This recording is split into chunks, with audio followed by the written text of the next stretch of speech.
Welcome to Recon. Fantastic. Include all access. Ghost Recon is a 10 years old franchise.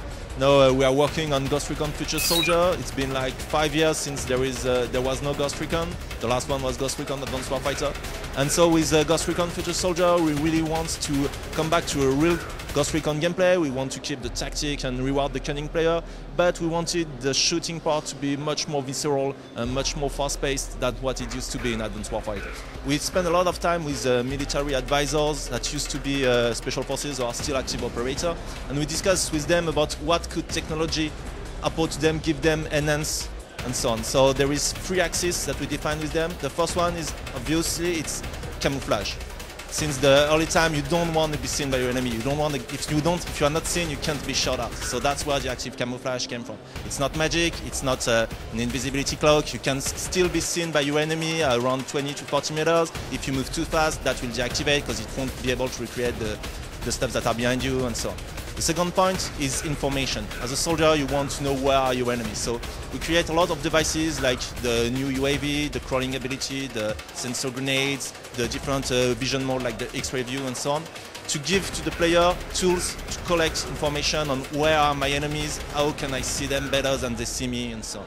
And the last axis is communication, how to enhance communication between your squad, because your communication is vital. Even if we are giving to the player a lot of technological tools, we want the game to stay realistic, not realistic, but really to have that authentic feeling. You kill an enemy with 1 bullet, but enemy can kill you quick, and you are only 4 in your squad, and you are facing like 10 to 20 to 40 enemies, you are facing vehicles, you are facing armored jeep, tanks, helicopters, and so on. So even if you are really powerful, all those tools just help you to be at the same level as the number or the equipment that have your enemies. So really what we wanted to have for Future Soldier is a well-paced game, and pace came from moments which are really fast-paced and moments which are more slowly, where you have more time to think and so on. So that's really how we created Ghost Recon Future Soldier. You have fast-paced area like in the free demo with the diamond formation rides, all the explosion, the civilians and so on, and you have more slow-paced area like the Gamescom demo, where you really have the time to think about your strategy and how you want to attack the enemy.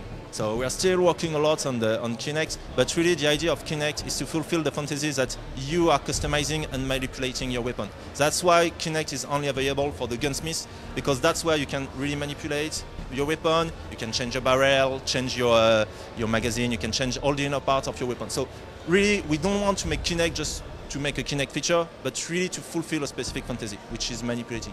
And of course, when we were discussing with our consultants or even people at Red Storm that are really that are certified armorer and so on, when they want to speak about guns and they say you can shoot like this, they all take the same position, which is that kind of position.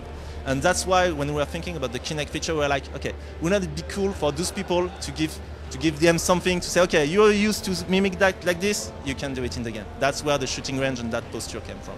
Everything that you do in Kinect, you do with Kinect, you can do it with the pad. The only thing that is really specific to Kinect is the vocal recognition, that if you don't know exactly what to put on your gun to have more range or more firepower and so on, thanks to the vocal recognition, you can just ask for optimization, so optimization for range, for more damage, for close combat, for stealth, and automatically the gunsmith will select the inner parts that are available to you that fit that optimization.